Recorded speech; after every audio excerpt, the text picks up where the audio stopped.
In my opinion, William Brown, a biophysicist and physicist at the International Space Federation, is one of the most brilliant minds on the planet. Don't let his age or his humbleness fool you. He is brilliant. In this clip, he's talking about how space is an illusion. And this is very important because when we think we're isolated human beings and that our actions don't affect anybody else, then we might behave a certain way. But when we understand how deeply connected we are, maybe we'll rethink what we're doing. And when we understand that it comes back to us, maybe we'll rethink what we're contributing to the field. And also space, the idea of separation between objects is very illusionary. Yes. Yeah. That our perception is limited by what we can see, and so what we can see is restricted to this tiny little narrow band of the electromagnetic spectrum. Now, if you could see in frequencies or wavelengths outside of that tiny little band of the electromagnetic spectrum, the world would look very different.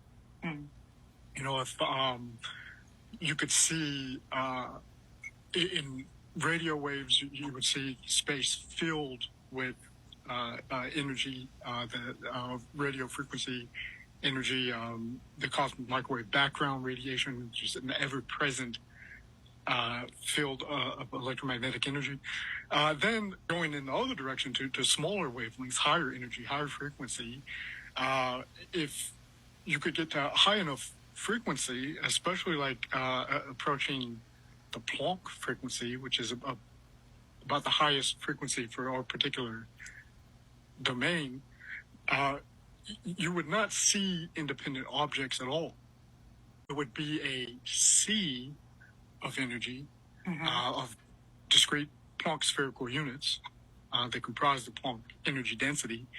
And so, when you're looking at an object in the room, that your senses in that little narrow bandwidth of the electromagnetic spectrum seems distant and separate and apart from you. If you could see at, say, like the Planck scale resolution, you would see that there is no separation whatsoever, that there is a continuous substance connecting you and this separate object, and it's nearly seamless. There are some energetic boundary conditions and information surfaces that just have give some distinction between the two. Then if you go to the quantum level, you would also see that part of that Planck plasma fluid medium, that is the quantum vacuum, that is 0-point energy, is forming tubes, vortices, that are directly connecting you with the objects around you at the particle level. So the particles that comprise your body are connected via literal vortices to particles that comprise the material of other objects. Now, when we're able to quantify that and observe that kind of connection, like in a laboratory type setting, it's called quantum entanglement. But it's really that objects that might appear separate in the illusionary domain of the illusionary construct of space-time are not separate, because that's somewhat illusionary. If you go to a more fundamental level, they are connected. So now I'm going to read you this passage from the Life and Teachings of the Masters of the Far East, a book that was written about enlightened beings who are trying to share this message that these guys at International Space Federation are sharing with humanity, and that is how deeply connected we are.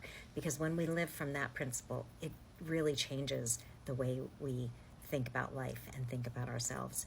So it says, every principle with which we deal begins from a definite premise, and only through adherence to this basic premise is any structure possible, so is any creation possible. The reason man's life has seemingly gone into decay is that he has disregarded the basic fact of life. This basic fact of life is that the entire system of the universe is one single unit, and that man is an integral part of this system. He is in no sense separated from it, and it is only his notion that he is an isolated being that has lost for him his rightful place and authority. If you like this content, please like, share so others can benefit, and please let me know what you think.